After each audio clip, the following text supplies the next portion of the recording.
चुनाव की तारीखों का ऐलान लगभग 12 दिन पहले हो चुका है। जो आपको भी पता होगा कि 4 मई और 11 मई को निकाय के चुनाव होने हैं, जिसमें मैं पीलीभीत में हूं। पीलीभीत की बात करूं तो यहाँ जो चुनाव होंगे वो 11 मई को अर्थात द्वितीय चरण में होंगे, जिसका 13 मई को रिजल्ट भी आ जाए।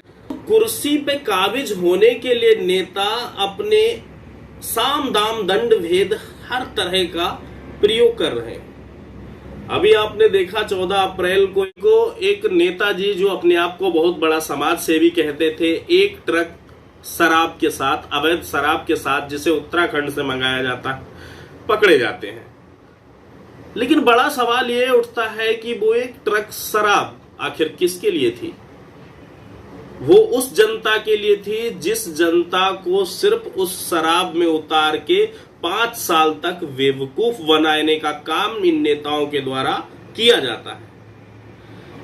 मेरा यहां किसी प्रत्याशी या किसी पार्टी या किसी विशेष व्यक्ति से कोई लेना देना नहीं है, लेकिन मेरा संदेश सिर्फ जनता के लिए है कि वो जनता, और उससे मेरा कहने का हक इसलिए है क्योंकि जनता का दम देख रहे हैं आप, ये जनता अपना दम दिखाए। प्रत्याशियों को या नेताओं को ये सिर्फ यही की समय होता है, वो होता है चुनाव का समय। अगर इस समय हम चूक जाते हैं तो यकीनन 5 साल तक सिर्फ पछताने के अलावा हमारे पास कुछ नहीं होता है। और यदि इस समय हमने नेता का चयन सूझबूझ और समझदारी से किया तो 5 साल तक हम सिर्फ उसका लाभ उठाते हैं। लेकिन इस समय क्या होता है, बरसाती मेंढक की तरह नेता भी समाज सेवा के नाम पे कूदने लगते हैं। और आपने देखा होगा जिन नेताओं को आप कभी शकल से नहीं जानते होंगे, आपने कभी देखा नहीं होगा कि उन्होंने समाज सेवा के नाम पे कभी 2 आदमियों का भला किया। शायद मैं ये कहूं कि अगर अपने घर के सामने खड़े आवारा कुत्ते को जो खाना भी नहीं डालते हैं, वो आज आपको कंबल बांटने जाएंगे, वो आपके घर पे दारू पहुंचाने जाएंगे, वो आपके घर पे पैसे पहुंचाने जाएंगे। सिर्फ क्यों?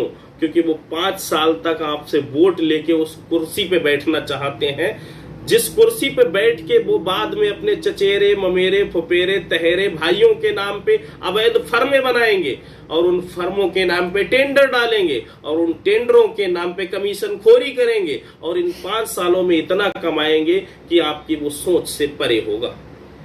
लेकिन मैं ये सब आपसे इसलिए नहीं कह रहा हूं कि किसी नेता से मेरा व्यक्तिगत कोई लेना देना है। मैं इसलिए कह रहा हूं कि जनता का दम देख रहे हैं आप। यकीन मानना, अगर आज ये जनता अपना दम दिखाने में चूक जाती है तो वो 5 साल तक सिर्फ पछताती है। निकाय चुनाव होने हैं और इन चुनावों में भी आप अपनी समझदारी का प्रयोग करें तो मैं समझता हूं 5 साल तक आपको धोखा का शिकार नहीं होना पड़ेगा। प्रथम और द्वितीय चरण के चुनाव में लगभग 11 और 18 दिन का समय शेष बचा है। इन 11 और 18 दिन के समय में आपको अपने सही प्रत्याशी का चुनाव करना है। मैं आपको बता दूं कि वैसे तो उत्तर प्रदेश के निकाय चुनाव में लगभग 4 करोड़ 32 लाख मतदाता मतदान करेंगे, लेकिन मैं इस समय पीलीभीत में हूं तो मैं बात करूं, पीलीभीत में 2,92,619 लगभग मतदाता अपने मत का प्रयोग करेंगे और इसमें 5,300 मतदाता नए हैं।